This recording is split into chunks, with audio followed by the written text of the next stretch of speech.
OK, salut tout le monde, bienvenue au Vidéo Journal. Aujourd'hui, on est super excités parce que le Canada joue à la Coupe du Monde, son premier match à Toronto. C'est ça, Amadou?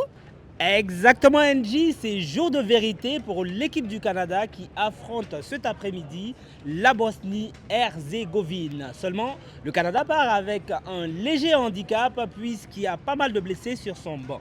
On sait déjà que le capitaine Alphonso Davies ne jouera pas aujourd'hui. Par contre, on apprend que tout a l'air d'aller mieux pour Moïse Bombito et Ismaël Koné. Mais est-ce qu'ils vont jouer? On le saura tout à l'heure. Et NJ, même si on n'est pas à Toronto, il y a plusieurs rassemblements prévus dans la région, dont à Ottawa, à Gatineau et même à Clarence Rockland. Et d'ailleurs, il faut que je me dépêche parce qu'il faut que je me libère avant le coup d'envoi. Bye NJ! Bye Amadou, bon match! OK, c'est la saison des déménagements et il n'y a pas juste les meubles qu'on peut apporter avec nous, Fatou, il y a aussi des coquerelles. Et c'est vraiment devenu, Angie, l'ennemi numéro 1 des exterminateurs dans les grandes villes, Ottawa et Gatineau. Des exterminateurs qui sont pas mal dans le jus en ce moment. Avant, on parlait beaucoup de punaises de lit, mais là, on voit de plus en plus d'infestations de coquerelles.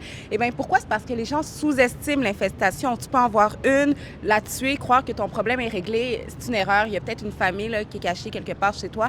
Donc, en cette saison de déménagement, eh bien, les exterminateurs appellent vraiment à la prudence.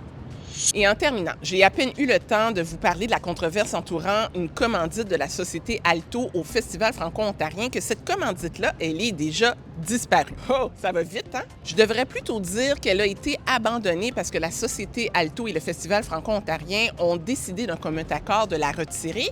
Et ça s'est fait seulement quelques heures avant l'ouverture officielle du festival hier. Il faut dire que cette commandite-là suscitait beaucoup de grogne dans la communauté franco-ontarienne puisque Alto, c'est la société qui gère la construction du TGV et que le TGV, vous le savez bien, pourrait mener à de nombreuses expropriations dans l'Est ontarien. Ceci dit, le directeur général du festival a déjà laissé entendre que l'abandon de cette commandite-là, ce n'est pas une très bonne nouvelle parce que ça crée un trou dans le budget du festival. Bon week-end!